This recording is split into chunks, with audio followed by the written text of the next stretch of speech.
Hi everybody, I'm Simran and I just want to talk about this particular video which was put out by StudyIQ. It's been over 2.5 weeks now.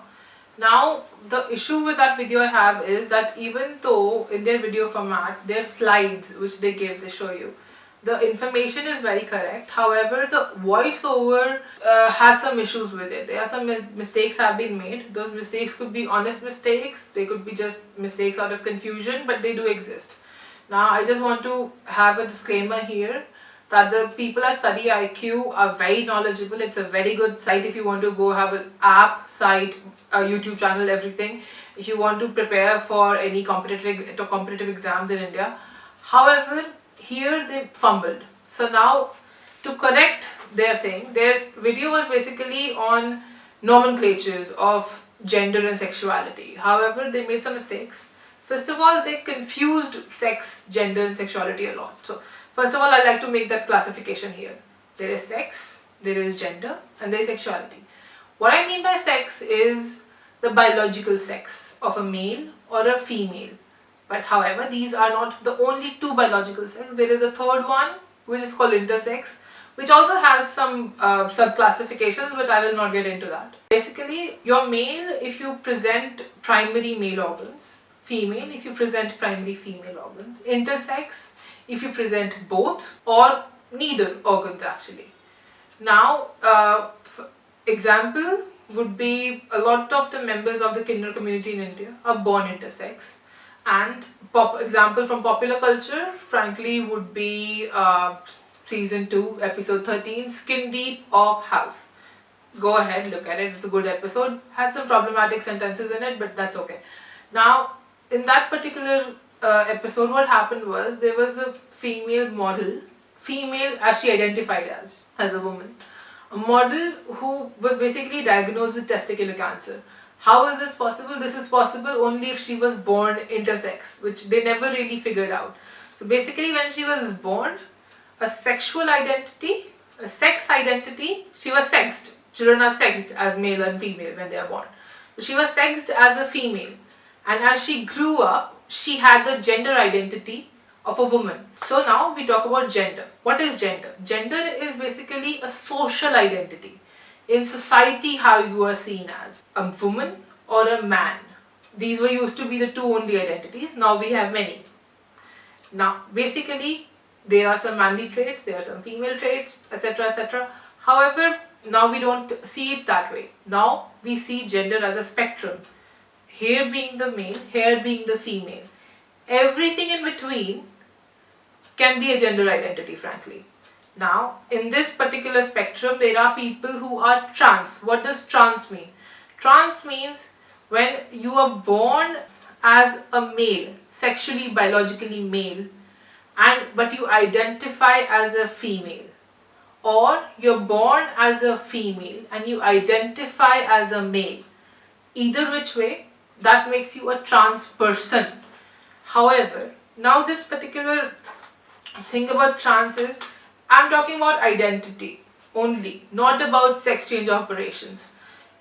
Trans people, there are trans people who do not get sex change operations, basically, who remain in the body, in the male body, but they identify as females, or who remain in the female body and identify as males. They are still trans, but they haven't had sex change operations. If they get sex change operations, then they're basically what we popularly understand as a trans woman or a trans man then. Now there are people who are gender non-conformative. Basically means they don't really conform to any gender. They could one day be something, one day be something else, or be nothing, it's anything. Then there are agendered people who just do not consider to be any gender. These days people use pronouns like, I don't know, anything which they want to. Normally, gender non-conformative people prefer the pronouns they and their, and males he, she, and he and his, and females she and her. However, not everybody wants those pronouns. And then there are gender fluid people. Some days they identify as males, some days they identify as females, and their pronouns change. It happens all the time. Examples, if you want for gender fluidity, I would say would be, if you have read Magnus Chase by Rick Riordan, there's a character in it called Alex. She basically is a shapeshifter, and her body shifts from male to female, literally.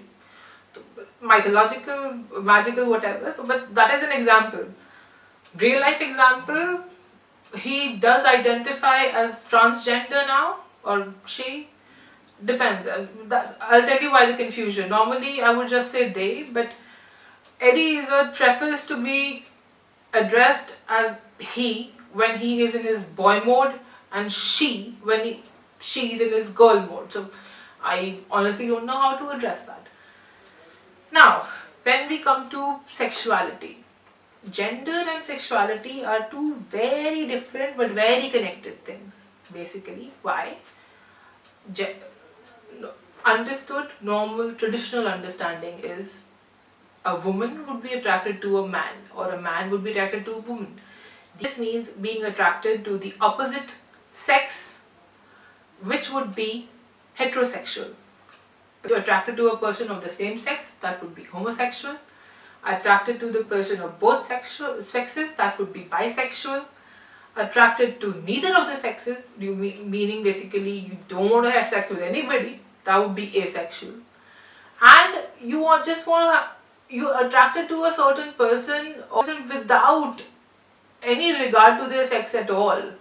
Basically, sex, you don't really care about sex, a person's sexual identity or gender or anything.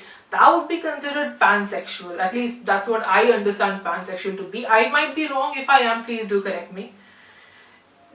Now, understand, and you need to understand that we're talking about sexual attraction, not romantic relationships. These are also two very different things, and these were very conflated by the speaker in the narrator. I think it was Mr. Siddhant in the StudyIQ video. Basically, he kept calling sexual attraction as romantic attraction or romantic relationship. They're very different, because asexual peoples can very well have romantic relationships, and somebody could be aromantic but sexually active. Happens very often. That is what one night stands are. Those are aromantic sexual relationships, and there are asexual people who want to be in romantic relationships. They like going on dates, and they like staying with somebody, and they like having a partner, but they just don't want to have sex. So sexuality and romantic relationships are very, again, connected but not the same thing. All these things are very interconnected, but they're not the same things. And if we are trying to understand these things, it is important that we make an effort to understand the right things, and particularly a platform like StudyIQ, which so many people see and so many people just take to be as, correct information, as facts, should double check. This particular video has been up for like weeks now, but there has been no corrections, and it has not been taken down, and there are mistakes in it. And if people, that is their introduction to this particular topic, they would be very confused, and I don't think that should be the case. As now, the whole question, the reason that video came about was because Mr. William Shatner from I think Star Trek, yeah, he was very offended when somebody called him cisgender. Now, what does cisgender mean? Cisgender basically means, cis means on the same side. Basically, you identify as the same gender as the sex you were born with. Basically, a sexually male person identifying as a male. So, he is that. Now, the question is, why was he offended? And does he have a right to be offended? And should his offense matter to us? Now, these are also very important questions, but these are questions for another video. Thank you so much for listening.